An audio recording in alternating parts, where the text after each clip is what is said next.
ተነሱ ወደ ኋላ የአባቶችን ቀድማችሁ ተነሱ ወደ ኋላ አላስነሷችሁ ተነሱ እንትን በላችሁ ወደ ኋላ በላችሁ አባቶችን ቀድማችሁ ና ውጣ ወደዚህ ወደ ኋላ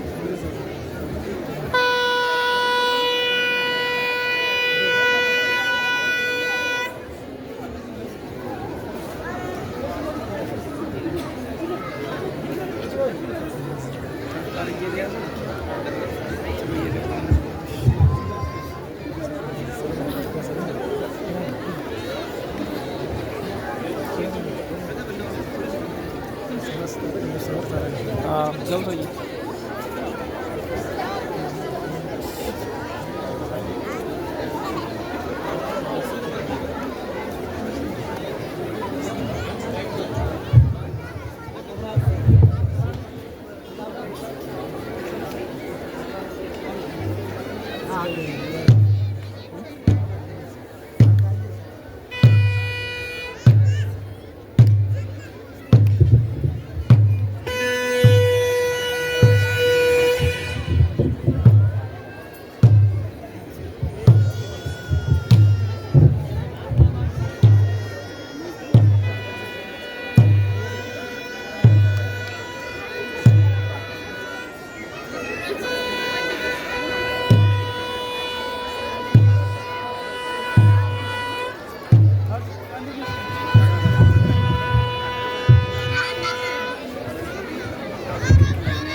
ሰላም ላንቺ እናቴ ንግሥት ልኝ እነሆ ከጠላቴ ከመክሲማኖስ ጋር በተዋጋው ጊዜ በሰማይ ሰሌዳ ላይ የመስቀል ምልክትን አየሁ። በዚህ የመስቀል ምልክት ጠላትን ድል ታረጋለህ የሚል ነበር። እናቴ ንግሥት ልኝ ታዲያ የዚህ መስቀል ነገር ምንድን ነው? ሰላም ላንተ ይሁን ልጄ ቆስጠንጢኖስ። መስቀሉማ ለሰው ልጆች ሲባል ታላቅ መስዋዕት የተከፈለበት ነው። አዳም አትብላ የተባለውን በመብላቱ ከፈጣሪው ከአምላኩ ጋር ተጣልቶ ነበር። አምላክ የሰው ልጅ ንስሐ ቢገባ ከ5500 ዓመት በኋላ ከልጅ ልጅ ተወልጄ አድንሃለሁ የሚል የምሕረት ቃል ኪዳን አምላኩ ገባለት። ታዲያ አምላክ የሰው ልጅ የበደል ካሳ በፍጹም ፍቅሩ በዕፀ መስቀል ላይ ተሰቅሎ አዳነን። መስቀሉ ለእኛ ለምናምነው የእግዚአብሔር ኃይል ነው፣ ለማያምኑት ግን ሞኝነት ነው።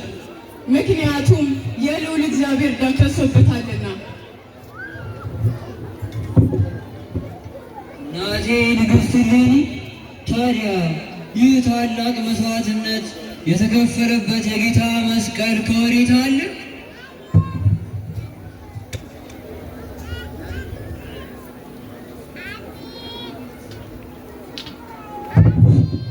ጌታችን መድኃኒታችን ኢየሱስ ክርስቶስ ከሙታን ተለይቶ ከተነሳ በኋላ ተሰቅሎበት የነበረው ዕፀ መስቀል ቀንና ሌሊት ሳያቋርጥ እንደ ፀሐይ እያበራ አስደናቂ ነጸብራቅን በማሳየቱም በተጨማሪ ድውያንን እየፈወሰ ሙታን እያስነሳ እንዲሁም ሌሎች አስደናቂ ተአምራትን መስራቱን እየቀጠለ በመሄዱ ብዙዎች በዚሁ አስደናቂ ተአምር እየተሳቡ በእግዚአብሔር ወልድ እያመኑ ክርስቲያን እየሆኑ መጡ። በአካባቢ የነበሩ አይሁድም ይህን ድንቅ ነገር እያዩ አርቀው ከማመን ይልቅ ጉድጓድ ቆፍረው በመቅበር በአዋጅ የአካባቢው ነዋሪ ሁሉ በየቀኑ የቤት ጥራጊ እየሰበሰቡ ከዛ ጉድጓድ ላይ እንዲጥሉ ትዕዛዝ እያስተላለፉ ከጥራጊውን ብዛት ጉድጓዱ እንደ ትልቅ ጉብታ ተራራ ሆነ። እናንተ የሮም የሀገር ሰዎች አባቶችና ወንድሞች ሆይ ጽድቅን ከሚያስገኝ ከበጎ ስራ ሁሉ የሚሻልና የሚበልጥ ነገር ምንድን ነው?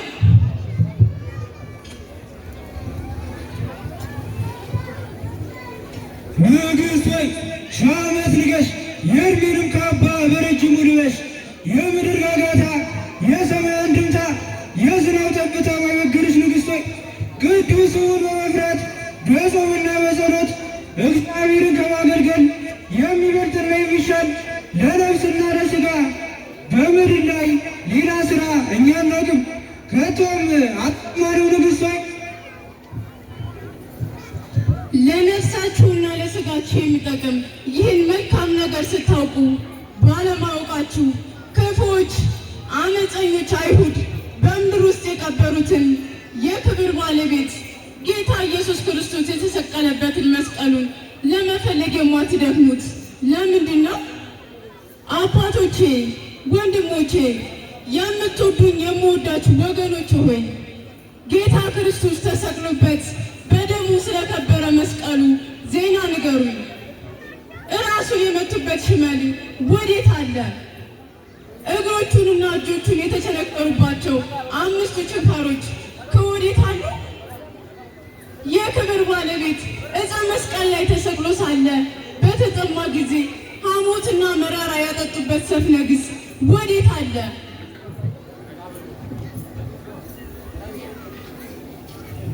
ንግሥት ሆይ ሺህ ዓመት ንገሽ፣ የዕድሜንም ካባ በረጅሙ ልበሽ። በእግዚአብሔር ደም የከበረ ዕፀ መስቀሉን ወዴት እንደቀበሩት አልሰማንም። እኛም ምንም ነገር አናውቅም። ንግሥት ሆይ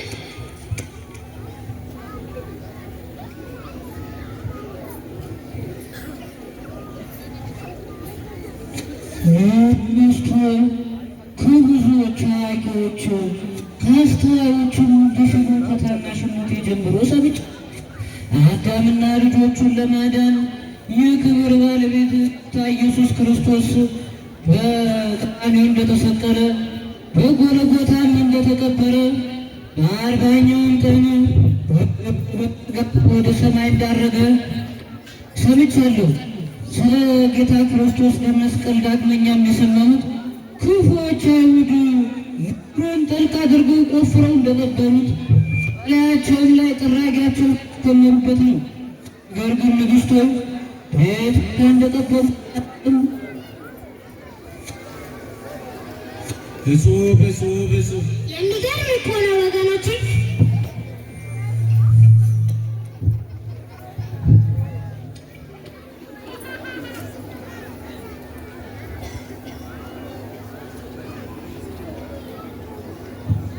ንግሥት ሆይ ሺህ ዓመት ንገሽ፣ የዕድሜንም ካባ በረጅሙ ልበሽ። ንግሥት ሆይ ፈጥነሽ ወደ ኢየሩሳሌም ሂጂ፣ ለዚያም የአይሁድን ወገኖች ሁሉንም በአንድ ቦታ ሰብስቢያቸውና የክብር ባለቤት ስለሆነ ስለ ጌታ ክርስቶስ ዕፀ መስቀል አባቶቻቸው ወዴት እንደቀበሩት በማስገደድ መርምሪያቸው። እነርሱም በእግዚአብሔር ልጅ ደም የከበረ የዕፀ መስቀሉን ዜና ይነግሩሻል። ንግሥት ሆይ እናንተ የሮሜ ሀገር ሰዎች አባቶችና ወንድሞች ሆይ የክርስቶስን መስቀል ለመፈለግ ወደ ኢየሩሳሌም እሄዳለሁ። በሰላም እመለስ ዘንድ አሳቤም የቀና እንዲሆን በጸሎታችሁ አስቡኝ።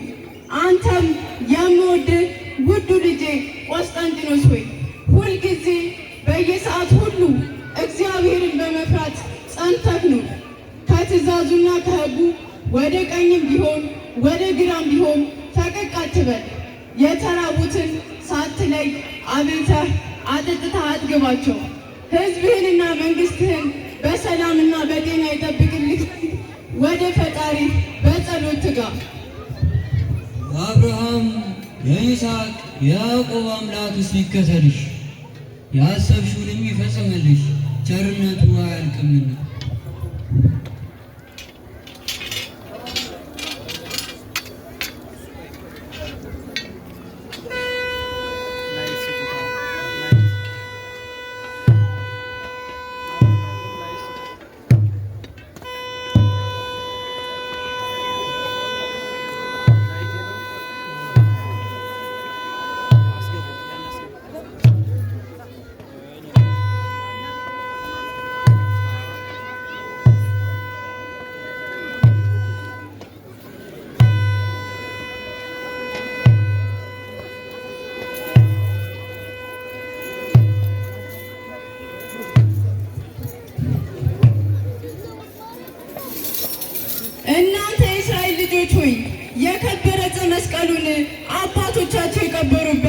ወዴት ነው ንገሩኝ።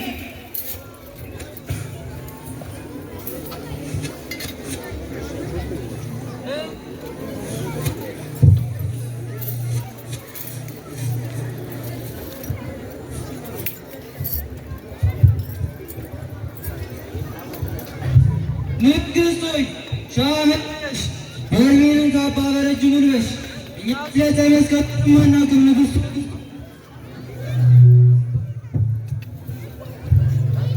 ይህን ምክንያት በመናገር ከእጄ እንደማታመልጡ እኔ ነግራችኋለሁ። ነገር ግን ጌታ ክርስቶስ በላዩ ስለተሰቀለበት ዕፀ መስቀል ግልጥ አድርጋችሁ ንገሩ። እርሱም በአርአያውና በአምሳሉ የፈጠራችሁ አምላካችሁ ኢየሱስ ክርስቶስ ነው።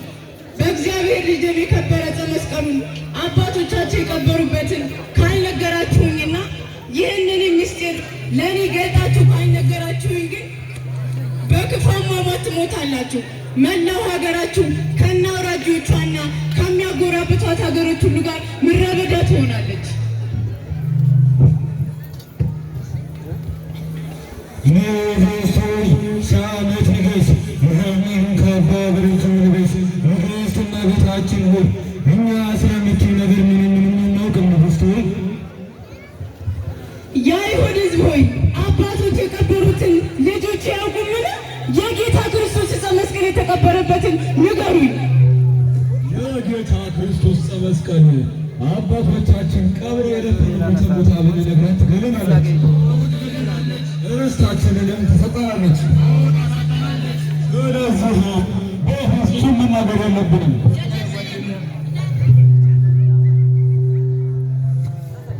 ንጉሥ ሆይ ሺህ ዓመት ንገሥ። የእርሜንን ካባ በረጅሙ ልበስ።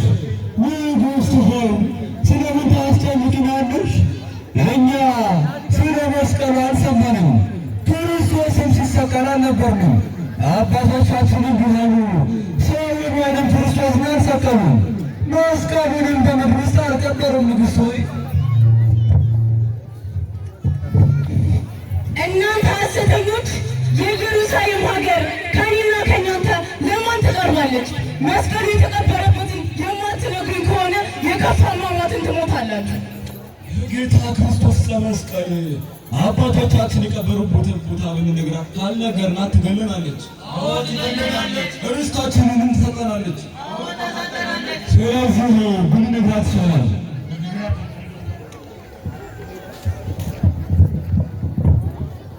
ንግሥት ሆይ ሺህ ዓመት ንገሥ። የእርሜንን ካባ በረጅሙ ልበሽ። እኛ ስለምትይው ነገር አናውቅም። ነገር ግን ስማቸው አሚኖስና ኪራኮስ የተባሉ ሁለት አረጋውያን በእኛ ዘንድ አሉ። እነሱ ስለ ጌታ ስለ ክርስቶስ መስቀል ነገር ያውቃሉ። ይነግሩሽም ዘንድ እመቤታችንን እነሱን ጠይቂ። ጋሻ ጃግሬ፣ እነዚያን ሁለት አረጋውያን በፍጥነት ወዲህ አምጡልኝ። እሺ ንግሥት ሆይ እንቀበሎት።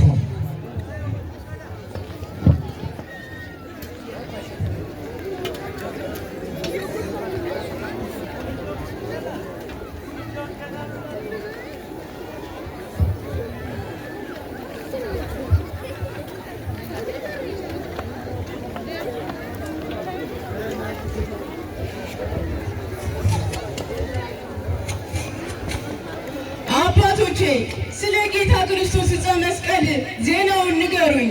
አባቶቻቸው የቀበሩበትን ቦታውን አሳዩ።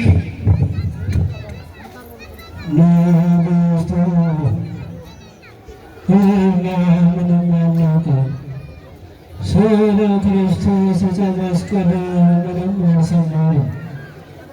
አባቶቻችን ሰውን ወይንም ክርስቶስን አልሰቀሉ፣ መስቀሉን በምድር ውስጥ ቆፍረው አልደፈኑም። ንጉሥ ሆይ ጋሻ ጃግሬ፣ እነዚህን ከሃዲዎች እጅና እግራቸውን በእግረ ብረት አስራችሁ ጨለማ ውስጥ ጣሏቸው።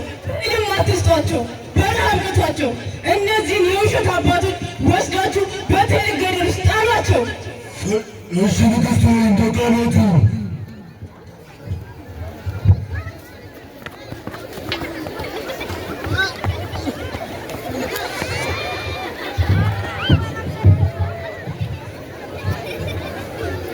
የክብር ባለቤት ጌታዬ መድኃኒቴ ኢየሱስ ክርስቶስ ሆይ እባክህን ስለ መስቀሉ ነገር አሳየኝ። ይህን ሁሉ አትፍሪ፣ አትደንግጪ። እኔ እግዚአብሔር መልአክ ቅዱስ ገብርኤል ማጠፋሽ የመጣሁ አይደለም፣ ማዳንሽ ልብሽን ደስ ያሰኘው እንጂ። የእግዚአብሔር መልአክ ሆይ እባክህን ስለ ክርስቶስ መስቀል ንገረኝ።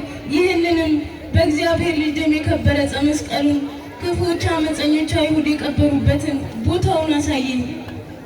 ስለዚህ ክፉዎች አይሁድ የቀበሩበትንና ያባፈሩበትን ቦታ አላሳይሽም፣ እኔ አልገልጥልሽም። ነገር ግን አሁን የመቷቸው ስማቸው ቂራቆስና ብሮስ የሚባሉ አንቺን ያሰርሻቸው ሁለቱ አረግነት ከመጀመሪያው እስከ መጨረሻው እነርሱ ያውቃሉ። እስከሚነግሩሽ ድረስ አስርተሽ መርምሪያቸው። በረሃብና በጥም ብዙ ካስጨነቅሻቸው በኋላ ይነግሩሻል።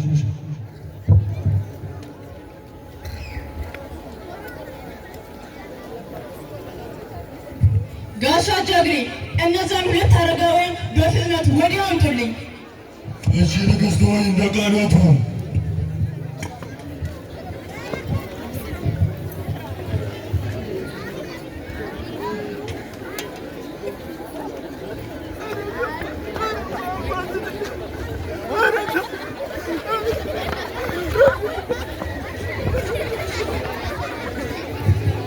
አባቶቼ ስለ ጌታ ክርስቶስ ዕፀ መስቀል ታውቃላችሁና ንገሩኝ።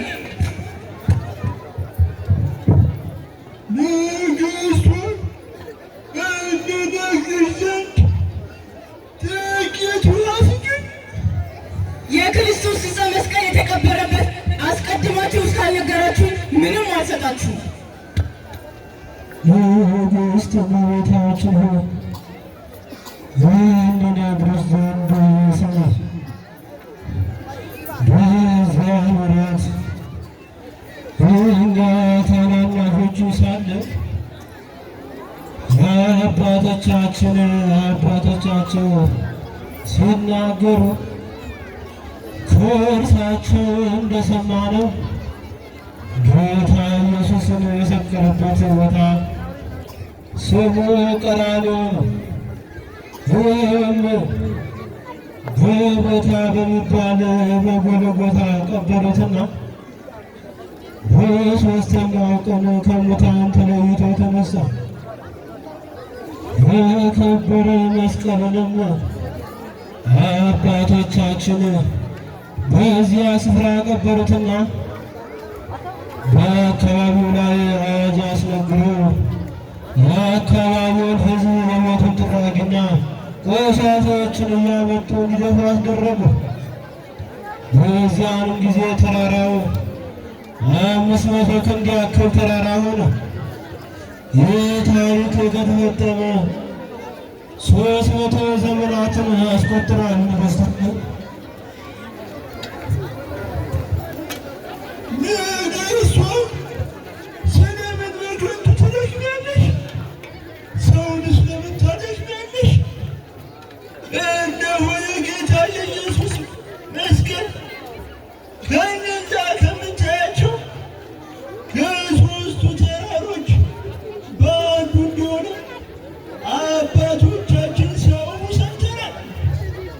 ነገር ግን ንግሥት ሆይ መስቀሉን ከፈለግሽ እንጨት ሰብስበሽ ደመራ ደምሪ፣ በላዩ ላይ ንጹሕ ዕጣን ጨምሪበት። የዕጣኑ ጢስ ወደ ላይ ወጥቶ ወደ ታች ሲመለስ መስቀሉ ያለበትን ተራራ ያሳይሻል። የዕጣኑ ጢስ መስቀሉ ያለበትን ቦታ እንደሚያሳይሽ በራእይ አይቻለሁና። በሉ ሂዱ፣ እንጨትንም ሰብስቡ፣ ደመራንም ደምሩ፣ ዕጣንም ጨምሩበት። አሜን። ንግሥት ሆይ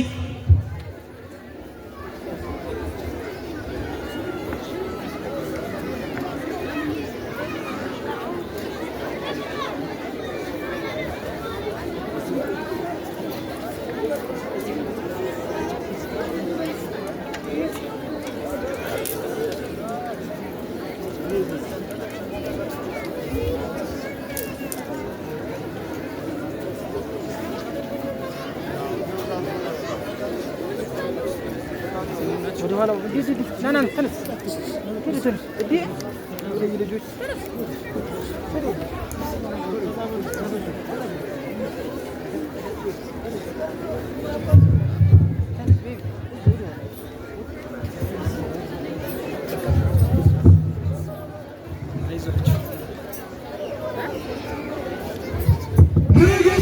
ንግሥቶይ ሻለት ንገሽ የእድሜንም ካባ በረጅም ልበሽ እነሆ ኢጣሊኑስ ወደ ማለኛው ተራራ ሰገደ። በሉ ሂዱ ቆፍሩ፣ እግዚአብሔር ይርዳችሁ። አሜን። ንግሥቶይ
ባለፈው የእልል ጉዞ የመስቀሉን ፍለጋ አሳይተናል። ስለዚህ አሁን የሚቀረን ጸሎትና ቡራኬ ነው። ምናልባት ወደ ጸሎቱ ከመሄዳችን በፊት ወላጆች ሆናችሁ ደግመን ደጋግመን እናገራለን። ሕፃናትን ያዙ፣ ልጆቻችሁን ያዙ፣ ኪሳቸውን ጠብቁ፣ ሞባይላችሁንም በአግባቡ ያዙ። ምክንያቱም ብዙ ጊዜ በስመ አብ ወወልድ ወመንፈስ ቅዱስ አሐዱ አምላክ እግዚአብሔር ያርክልን በመናውን በስመ አብ ወወልድ ወመንፈስ ቅዱስ አሐዱ አምላክ ስለዝረግመት እይዜና ዘሁናላ ደመራውን ጸሎት ሳይደረግ እንዳትለኩሱ፣ ጸሎት ሳይደረግ እንዳትለኩሱ። ቡራኬ የተደረገ ነው። አሁን ሁላችሁም እንደ ደመራ የምታበሩ ወደኋላ ሁኑልን። ጸሎት ይደረጋል። ጸሎቱን መላከ ነገረ ካህናት ቀሲስ አሰፋ ያደርጉናል። ወደ ጸሎት እንሄዳለን። መጀመሪያ ላይ ጸሎቱን እናደርግና ከዚያ በኋላ ይለኮሳል። ይማረን ይሳለን። ሰዓተ ማዕዱን የባረከ ሰዓተ ሌሊቱን የባረከልን እግዚአብሔር አምላክ ሀገራችን ኢትዮጵያን በጾሙ በሰላም ይጠብቀልን። ከክፉ ነገር ጠባቂ መላእክት ታዳጊ ሰማያት ይዞትና ዓለም ሁሉ ሰላምን ምሕረትን ይላክልን። ክቡርና ቅዱስ የሆነ ስሙን እንዲህ እያልን እንጠራለን። አባታችን ሆይ የምትኖር ስምህ ይቀደስ፣ መንግሥትህ ትምጣ፣ ፈቃድህ በሰማይ እንደሆነች እንዲሁም በምድር ትሁን። እንጀራችንን ስጠን በደላችንን ይቅር በለን እኛ የበደሉንን እንደምንል። አቤቱ ወደ ፈተና አታግባን ከክፉ አድነን እንጂ መንግሥት ያንተ ናትና ኃይል፣ ክብር፣ ምስጋና ለዘላለሙ አሜን። እመቤታችን ቅድስት ድንግል ማርያም ሆይ በመልአኩ በቅዱስ ገብርኤል ሰላምታ ሰላም እንልሻለን። በሐሳብሽ ድንግል በሥጋሽም ድንግል ነሽ። አሸናፊ እግዚአብሔር እናት ሆይ ሰላምታ ላንቺ ይገባሻል። ከሴቶች ሁሉ ተለይተሽ አንቺ የተባረክሽ ነሽ፣ የማኅፀንሽ ፍሬ የተባረከ ነው። ጸጋን የተመላሽ ሆይ ደስ ይበልሽ፣ እግዚአብሔር ከአንቺ ጋር ነውና ከተወደደው ልጅሽ ከጌታችን ከመድኃኒታችን ከኢየሱስ ክርስቶስ ዘንድ ይቅርታና ምሕረትን ለምኝልን ኃጢአታችንን ያስተሰርይልን ለዘላለሙ አሜን። እናንተን የሚያምን መንግሥተ ሰማያት የመጣን የተዘጋጀን ያድርገን። በስሙ 12 ጊዜ እግዚኦ መሐረነ ክርስቶስ ብለን እንደምነው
Hallelujah.